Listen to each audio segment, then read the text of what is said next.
మీరు ఒక్క విషయాన్ని జ్ఞాపకం పెట్టుకోండి, మీకు అక్కరలేని వస్తువు జోలికి మీరు ఎన్నడూ వెళ్ళకండి. ఇది మనకి ఇప్పుడు అక్కర్లేదు అన్నది మీరు వివేకంతో ఆలోచించండి. దాని జోలికి మీరు ఎప్పుడూ వెళ్ళవద్దు. ఇవాళ విద్యార్థుల్లో ఎంతోమంది ఆ విషయం దగ్గరే దెబ్బతింటున్నారు. కాకినాడలో నాతో పనిచేస్తాడు ఒక వ్యక్తి. కొడుకు మోటార్ సైకిల్ కొనియ్యి అని తండ్రిని అడుగుతుంటే, ఎన్నో అప్పులు ఉన్నాయిరా, వద్దురా తల కొట్టుకున్నాడు. వినలేదు. మోటార్ సైకిల్ కొనిచ్చాడు. స్నేహితులతో కలిసి 3 మోటార్ సైకిల్ ఎక్కి విశేషమైన వేగంతో వెళ్ళారు. ఏముందంటే, after all A motor cycle is dependent upon screws and wires. అది బ్రేక్ వేయవలసినప్పుడు స్టంబుల్ అయింది, ఈడ్చేసింది, కింద పడిపోయాడు.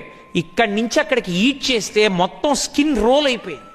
ఇక్కడి నుంచి స్కిన్ అంతా కూడా తుడిచేసింది రోడ్డు. ఆ అబ్బాయికి అంత మచ్చ పడిపోతే చూడ్డానికి పరమ భయంకరంగా అయిపోతాడు. దాని మీద తిత్తులు పుడతాయి పిల్లాడు కాబట్టి. పెద్దవాడైనప్పుడు రక్తం అంగీకరించకపోతే తరువాతి కాలంలో తిత్తుల్లో వస్తాయని చెప్పారు డాక్టర్లు. కొడుకు ఎక్కడ అనాకారంగా అయిపోతాడోనని వాణ్ణి తీసుకెళ్ళి చెన్నైలోనూ అక్కడ పెద్ద పెద్ద హాస్పిటల్స్లో తొడ దగ్గర చర్మం కొంత తీయడం, అంటించడం, అలా 9 నెలలు హాస్పిటల్లో ఉన్నాడు. ఆఫీస్ కూడా రియంబర్స్మెంట్ ఒక స్టేజ్ దాటి చేయడానికి అంగీకరించలేదు. తొడలో చర్మం పట్ట, మళ్ళీ దాన్ని ఉత్తరించా, మళ్ళీ వేసుకుంటూ వెళ్ళా, అస్థిపంజరంలో అయిపోయి తనతో చదువుకున్న వాళ్ళు నెక్స్ట్ ఇయర్లోకి వెళ్ళిపోయారు. ఈ పిల్లవాడు గట్టిగా చదువుకోవడానికి వీల్లేదు, గట్టిగా శ్రమ చేయడానికి వీల్లేదు, దర్భలా అయిపోయి ఇంటికి వచ్చాడు. ఒక మోటార్ సైకిల్ మీద వ్యామోహం, అక్కరలేని వయస్సులో మోటార్ సైకిల్ కావాలన్న తాపత్రయం ఆ స్థితికి తీసుకెళ్ళింది.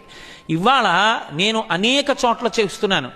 నేను మిమ్మల్ని ఏదో హెచ్చరించాలని చెప్పట్లేదు. పరమ ప్రేమతో మీరు వృద్ధిలోకి రావాలి అని మనస్ఫూర్తిగా కోరుకుని చెప్తున్నాను. ఇవాళ ఎక్కడ చూసినా 2 వీలర్ మీద వెడుతూ సెల్ మాట్లాడతారు, కారులో వెడుతూ సెల్ మాట్లాడతారు. పరమ ప్రమాదకరం. మైండ్ అనేటటువంటిది ఒకసారి డైవర్ట్ అయితే, మాట్లాడుతున్న విషయం మీదకి వెళ్ళిపోతే, గభాలన పక్కన ఏముందో ఎదురుగుండా ఏముందో తెలియదు. ఒక్కసారి కానీ యాక్సిడెంట్ అయిందా అది ఎంత ప్రమాదానికి ఎడుతుందో తెలియదు.